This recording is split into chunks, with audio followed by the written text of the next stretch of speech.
오늘날 많은 젊은 세대들은 위선이라고 하는 단어를 굉장히 싫어합니다. 위선. 그래서 이 젊은 세대가 오늘날 이 기성세대를 바라보면서 생각하기를 뭐라고 생각하냐면 우리 어른들은 겉으로는 착한 척하지만 그 속은 그렇지 않다는 거죠. 겉과 속이 다르다는 겁니다. 이게 바로 위선 아닙니까? 그래서 오늘날 많은 젊은이들은 솔직함을 솔직히 더 중요하게 생각을 합니다. 그런데 문제가 있어요. 뭐가 문제냐? 오늘날 젊은 세대들이 추구하고 있는 이 솔직함이라고 하는 것은 사실 선과 악이 이 구분이 없는 솔직함이기 때문입니다. 오늘날의 젊은이들은 솔직함을 중요하게 여기기는 하지만 그래서 자신의 마음에 있는 이야기들을 거침없이 쏟아내고는 있지만 그러나 그 속에 옳고 그름을 분별하지 못하는 그런 모습이 있습니다. 그냥 자기 기준에 좋으면 선한 것이고 좋지 않으면 다 악한 거다라고 하는 거죠. 그러면서 그들은 잘못된 것이라고 할지라도 비록 이 보편적으로 잘못된 것이라고 할지라도 솔직하기만 하면 괜찮다. 그런 사고방식을 오늘날 젊은 세대들이 가지고 있는 것 같습니다. 문제는요. 이런 생각을 오늘날 많은 그리스도인들도 그대로 가지고 살아가고 있다는 겁니다. 현대를 살아가는 그리스도인들은 율법이라고 하는 말을 싫어합니다. 율법. 왜냐하면 율법을 지켜라 또 율법을 가르쳐 줬었던 이 유대인들 보십시오. 뿐만 아니라 서기관과 바리새인들 보면은 또 이전에 많은 그 믿음의 조상들을 보면 이전에 믿었던 사람들이 율법을 강조는 하면서도 정작 자신들은 율법대로 지키지 않았고 위선을 행했다라고 생각하고 있기 때문입니다. 겉으로는 지키는 척, 의로운 척 그렇게 살아갔을지 몰라도 그 속은 그렇지 않았다는 거죠. 그래서 오늘날 그리스도인들은 이 율법이라고 하는 말보다는 은혜라고 하는 말을 훨씬 중요하게 생각합니다. 그런데 문제는 은혜를 중요하게 여기기는 하지만 역시 그 안에 옳고 그름을 분별하지 못하고 있다는 겁니다. 오히려 잘못된 생각, 잘못된 말, 행동들을 함에도 불구하고 모든 것이 주님의 은혜로 가려질 것이다 라고 생각을 합니다. 한마디로 잘못된 생각, 잘못된 행동을 한다 할지라도 아니 우리 예수님의 사랑이 어떤 사랑인데 이까짓 것도 용서 못해? 그러면서 모든 잘못을 그냥 은혜라고 하는 걸로 회개도 하지 않고요. 그냥 은혜라고 하는 걸로 그냥 다 퉁쳐버리려고 한다는 거죠. 은혜를 너무 이 값싼 싸구려 은혜로 만들어 버린다는 겁니다. 여러분 이것은 하나님의 말씀을 한쪽으로만 치우쳐서 바라본 결과입니다.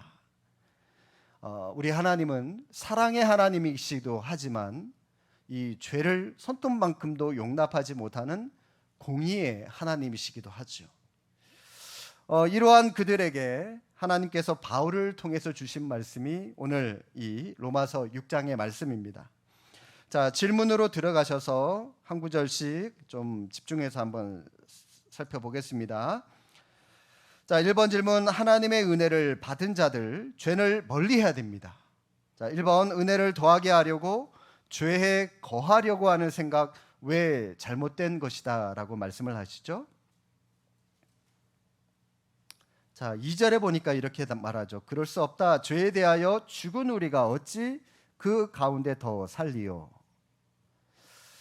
하나님의 은혜를 받은 자는 이미 죄에 대해서 죽었기 때문에 우리가 죄에 거하려는 생각 잘못된 생각이다라고 하는 겁니다. 자, 여러분 1절 말씀 보시면 이렇게 말하죠. 그런즉 우리가 무슨 말이라 하리요? 은혜를 더하게 하려고 죄에 거하겠느냐? 자, 여러분 이 말이 무슨 말이냐면 은혜를 더 밝게 하기 위해서 더 풍성한 은혜로 만들기 위해서 우리가 죄를 더 많이 짓자. 지금 이런 말을 한다는 겁니다. 자, 이 말이 뭐냐면 바울이 전한 복음에 대한 오해 때문에 지금 이런 반응이 생겨나고 있는 건데 바울이 복음을 전하면서 믿음으로만 의롭게 된다라고 하는 그런 은혜의 메시지를 전하지 않았습니까? 그랬더니 복음을 잘못 이해한 사람들이 뭐? 믿기만 하면 된다고? 믿으면 끝이라고? 그러면 행위는 필요 없겠네? 그러면서 그러면 우리 마음대로 살자. 나중에 그냥 우리가 믿으면 되잖아. 회개하면 되잖아. 그러면서 이런 윤리 폐기론, 더 나아가서 율법 폐기론자들이 서서히 생겨나게 되었습니다. 복음에 대해서 오해를 하게 된 거죠. 심지어 여러분 5장 20절 말씀에 보니까 이렇게 말합니다. 율법이 들어온 것은 범죄를 더하게 하려 함이라. 그러나 죄가 더한 곳에 은혜가 더욱 넘쳤다라고 말합니다. 무슨 말이냐면 여러분 어둠이 깜깜할수록 칠흑 같은 어둠일수록 그 가운데 이 한 줄기 빛이 쭉 비춰지면은 그 빛이 굉장히 밝게 보이지 않습니까? 마찬가지예요. 우리가 더 많은 죄를 지을수록 하나님의 은혜가 더 크게 빛을 발할 것이 아니냐. 그래서 하나님의 은혜를 더 돋보이게 하기 위해서 우리가 죄를 더 많이 짓자. 이런 말을 하고 있는 겁니다. 논리적으로 여러분 맞는 말인 것 같은데 그런데 여러분 2절에 바울이 어떻게 말하죠? 그럴 수 없다. 그럴 수 없다. 은혜를 누리자고 죄를 더 짓는다는 것은 있을 수 없는 일이다 라고 단호하게 말합니다. 그 이유가 뭐냐면 2절 하반절에 보십시오. 우리가 죄에 대하여 죽었기 때문이다 라고 말합니다. 우리가 죄에 죽었기 때문에 우리는 죄를 지을 수 없다는 겁니다. 여러분 죽은 시체가 어떻게 반응할 수 있겠습니까? 죽었는데, 죄 때문에 죽었는데. 그리스도인인 우리가 거룩하게 살아가야 할 근거, 또 거룩하게 살 수 있는 근거가 있다면 그건 바로 우리는 죄에 대해서 죽은 자들이기 때문에 우리는 이 죄를 지을 수 없다는 겁니다. 2절 질문입니다. 2번 질문입니다. 예수님과 연합하여 세례를 받는다는 것 무엇을 의미합니까? 자, 두 가지가 나오죠. 3절, 4절 상반절에 보니까요. 예수와 합하여 세례를 받은 우리는 그의 죽으심과 합하여 세례를 받는 줄 알지 못하느냐. 4절에 그러므로 우리가 그의 죽으심과 합하여 세례를 받았고요. 그리고 4절 하반절부터 보니까 그리스도를 죽은 자 가운데서 살리심과 같이 우리로 또한 새 생명 가운데 행하게 하려 하십니다. 5절 만일 우리가 그의 죽으심과 같은 모양으로 연합한 자가 되었으면 또한 그의 부활과 같은 모양으로 연합한 자도 되리라. 예수님과 연합하여 세례를 받는다는 게 뭘 의미하냐면 4절 상반절까지 보니까 예수님의 죽으심과 연합한다는 뜻이고요. 또 4절 하반절부터 5절에 보니까 예수님의 부활과 연합한다는 의미가 있습니다. 세례가 바로 그런 의미예요. 예수님의 죽으심, 예수님의 부활과 연합한다. 예수님과 합하다라고 하는 말은 예수님 안으로 들어간다라고 하는 말입니다. 그래서 예수님 안으로 들어가서 그리스도와 연합을 이룬 자라고 하는 것이죠. 이렇게 우리가 그리스도와 함께 연합함으로 세례를 받은 존재들이기 때문에 우리는 죄를 지을 수 없다는 겁니다. 여러분 이 세례가 무엇이냐면 본문 말씀을 여러분 책갈피로 끼워 두시고요. 고린도전서 10장으로 한번 좀 찾아가 보실까요? 고린도전서 10장.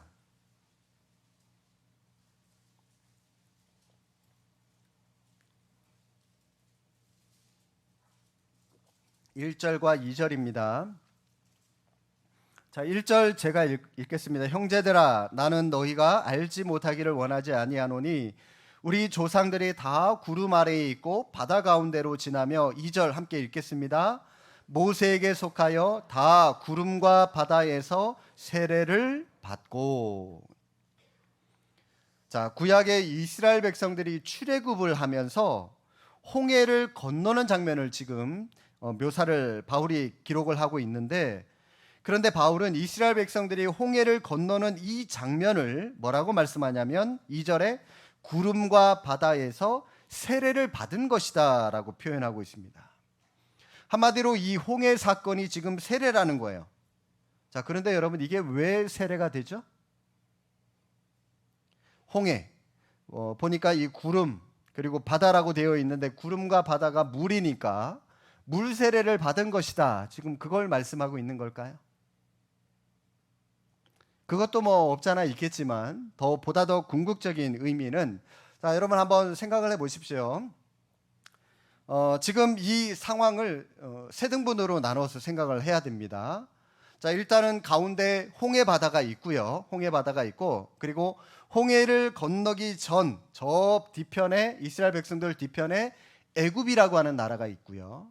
그리고 홍해를 건너서 반대편에 그들이 앞으로 찾아가야 할 가나안이라고 하는 곳이 있습니다. 자, 지금 애굽 쪽에서 보면은, 애굽 쪽에서 홍해를 바라봅니다. 자, 이스라엘 백성들이 지금 홍해 안으로 들어가고 있죠. 왜 들어가죠? 죽으려고 들어가고 있는 거예요. 누가 봐도 바다로 들어가면 안 되는데. 근데 애굽 쪽에서 이 홍해 안으로 들어가고 있는 이스라엘 백성들을 보면은 지금 죽으러 들어가고 있는 겁니다.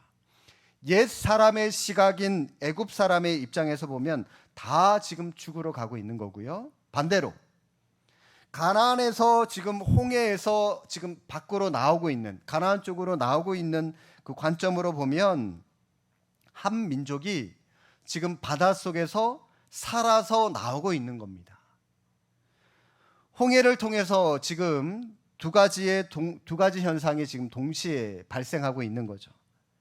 애굽 쪽에 대해서는 죽은 겁니다. 즉 죄에 대해서는 죽은 거고요. 가나안, 즉 약속에 대해서는 지금 살아있는 역사가 일어나고 있는 것이죠. 이처럼 죽음과 부활의 역사가 함께 일어나고 있는 곳, 이것이 바로 세례라는 겁니다. 우리가 성도들 앞에서 왜 우리의 믿음을 고백하면서 세례를 받고 있는 겁니까? 세례의 의미는 죄 씻음이에요. 죄 씻음. 물로 세례를 베푼다는 것은, 물로 우리 얼굴 세수를 하잖아요. 얼굴에 묻어있는 때를 벗겨내잖아요. 깨끗이 우물들을 씻어내기 위해서 우리가 물로 세수를 하는 것과 마찬가지로, 물 세례는 그 사람의 죄를 씻는다라고 하는 상징적인 의미가 있는 겁니다. 이처럼 과거의 죄, 이런 것들을 물로 깨끗이 씻어내고, 이제는 깨끗한 몸으로 하나님 앞에 의롭게 살겠습니다라고 하는 것을, 하나님 앞과 성도들 앞에서 자신의 믿음을, 신앙을 고백하는 것, 그게 바로 물세례입니다. 물세례. 그래서 세례식을 하는 겁니다. 자, 3번 질문. 우리 옛사람이 예수님과 함께 십자가에 못 박혔다는 사실, 어떤 결과를 낳게 됩니까? 6절 7절 보니까 죄의 몸이 죽어 죄에서 벗어나 의롭다 하심을 얻었고요. 다시는 죄의 종로로 타지 않게 되었습니다. 자, 여러분 6절에 보면은 옛사람이라고 하는 말이 나오는데 아담을 가리킵니다. 아담이 누구죠? 하나님 앞에 불순종함으로 이 땅의 죄를, 이 땅의 죽음이라고 하는 것을 처음으로 가지고 온 사람입니다. 따라서 우리가 옛사람, 이 아담 안에 있으면 우리 몸은 여전히 죄의 몸이 되고요. 우리는 죄의 종로로 달 수밖에 없는 그런 존재들이라는 거죠. 그런데 우리의 옛사람이 예수님과 함께 십자가에 못 박히고 예수님과 합하여 세례를 받아서 새 생명된 우리는 더 이상 아담과 상관없는 존재가 되었습니다. 이처럼 우리의 옛 삶이 청산되고 새로운 피조물, 즉 의롭다 하심을 얻은 존재가 되었기 때문에, 다시 말해서 하나님의 은혜가 압도적으로 우리의 삶을 지배하고 있기 때문에 우리는 죄를 지을 수 없다. 죄의 삭신 사망이 우리를 지배할 수 없다라고 하는 그런 존재로 되었다는 겁니다. 자, 나눔 1번입니다. 그리스도인은 세례를 통해 그리스도와 연합하여 죄에 대해 죽은 자, 죄의 종이었다가 죄의 지배에서 벗어난 자유인이 되었습니다. 내가 경험한 죄로부터의 해방, 나는 어떻게 예수님을 믿게 되었는지 여러분 한번 간단한 간증의 시간 한번 가져보라는 겁니다. 수능들하고 한번 얘기를 나눠보시고요. 2번 질문 들어갑니다. 그리스도인은 자기 몸을 의의 병기로 드려야 됩니다. 1번, 죽은 자 가운데서 살아나신 예수님과 연합한 자는 자신을 어떤 존재로 여겨야 됩니까? 죄에 대해서는 죽은 자고요. 그리스도 예수 안에서는 하나님께 대하여는 살아있는 자로 여겨야 한다라고 말씀하죠. 자, 여러분 여기에서 주목할 단어는 10절에 보면은 단번에라고 하는 말입니다. 중요하죠. 단번에. 우리 제자 훈련 때도 이걸 나눴는데 예수님은 단번에 죽으셨습니다. 이 단번에 죽으셨다라고 하는 이 말은 크게 두 가지 의미가 담겨 있어요. 하나는 한 번 죽으셨다라고 하는 그 의미와 함께, 두 번째는 완벽한 희생 제물로서 더 이상 희생 제물이 필요 없게 되었다라고 하는 말입니다. 자, 이처럼 우리 예수님은 단번에 모든 죄인의 죄에 대하여 죽으심으로 죄인들을 의롭게 되는 길을 열어 주셨다라고 하는 겁니다. 따라서 하나님의 백성으로 의롭게 된 우리는 죄에 대해서는 죽은 자고 예수님 안에서 하나님께 대해서는 살아있는 자로 우리는 날마다 살아가야 한다는 거죠. 말씀의 통치를 받고 의를 이루면서 살아가는 모습이 우리에게 필요하다는 겁니다. 2번 질문, 죄에 대하여 죽고 하나님께 대하여 살아있는 자, 자기 몸을 어떻게 사용해라라고 말씀하고 있죠? 자기 몸을 불의의 무기로 주지 말고 의의 무기로 하나님께 드려라. 이게 답이죠. 첫 번째 보니까 여러분, 몸의 사역에 순종하지 말고 둘째, 너희 지체를 의의 무기로 하나님께 드릴 것을 말씀하고 있죠. 죄의 영향력 아래 살지 않고 은혜 아래 거하면서 하나님의 말씀의 통치를 받으면서 살아가라라고 하는 거고요. 이건 다시 한번 한마디로 말하면 주인을 바꾸라는 얘기입니다. 주인을 바꿔라. 그리스도와 연합하여 세례를 받는 것은 죄라고 하는 주인이 아니라 하나님을 주인으로 받아들이고 하나님의 은혜 아래 살아가라라고 하는 그런 의미가 되는 겁니다. 자, 3번, 죄가 더 이상 그리스도인을 주장할 수 없는 이유. 우리는 14절에 말씀하시죠. 율법 아래 있지 않고 은혜 아래 있기 때문이다라고 말씀합니다. 하나님의 인자하심과 하나님의 긍휼하심의 은혜 없이는 사실 우리는 하나님의 백성다운 그런 삶을 살아갈 수 없는 존재들입니다. 여러분, 우리가 허구한 날 죄의 지배를 받고 살아가는 사람이 어떻게 하나님의 지음을 받은 자답게 살아갈 수가 있겠습니까? 따라서 우리가 몸의 정욕대로 살아가는 것이 아니라 우리의 몸을 의의 병기로 하나님께 드리면 또 항상 자신이 예수님과 연합한 존재로 죄의 몸이 죽었고 의의 몸으로 하나님 앞에 그렇게 살아난 존재임을 우리가 늘 잊지 않고 살아가는 모습이 필요합니다. 그래서 우리는 죄와 심판에 대한 두려움이 아니라 하나님의 은혜에 대한 감사와 기쁨으로 이 땅을 살아가야 한다는 거죠. 나눔 2번 여러분들이 한번 각자 보시고요. 순장님들 재량 한해서 한번 나눠보시고요. 성도 여러분, 우리가 아무리 성령으로 거듭나서 새로운 피조물이 되었다 할지라도 우리 안에는 늘 이 타락한 옛사람의 이 본성, 이 죄의 본성을 우리가 가지고 있기 때문에 늘 우리는 죄의 유혹을 받으면서 살아갈 수밖에 없고요. 또 그 죄의 유혹 때문에 때로는 우리 안에 있는 이 본성이 자석처럼 이 죄의 유혹에 끌려가서 우리도 모르게 그 죄를 지으면서 살아갈 수밖에 없는 그런 존재입니다. 이런 유혹들 우리는 우리 힘으로 어떻게 할 수 없어요. 그런데 여러분, 누군가가 이런 말을 했습니다. 새가 내 머리 위로 날아다니는 것은 내가 막을 수가 없다. 그러나 새가 내 머리에 둥지를 트는 것은 내가 막을 수 있다. 여러분, 죄의 유혹이 우리 주변을 뱅글뱅글 돌아다니는 거, 날아다니는 거, 그거 여러분 우리 힘으로 막을 수 없어요. 그러나 예수와 합하여 세례를 받고 옛 삶을 청산한 우리는 그 죄가 또다시 내 마음 가운데 또아리를 틀고 내 안에 와서 둥지를 틀지 못하도록 하는 것, 성령의 능력을 힘입어서 이 죄가 또다시 내 안에서 왕노릇 하지 못하도록 하는 것은 우리가 막을 수가 있다는 겁니다. 그건 막아내야 되는 거죠. 성령을 따라서 행하고 내 몸을 쳐서 복종시킴으로 우리의 몸을 의의 무기로 하나님께 드릴 수 있어야 됩니다. 그리스도인답게 죄와 욕망의 노예로 살아가지 마시고 의의 무기로 하나님께 영광을 드리는 그런 삶을 살아가는 우리 모두가 되시길 주님의 이름으로 축복합니다. 기도하겠습니다.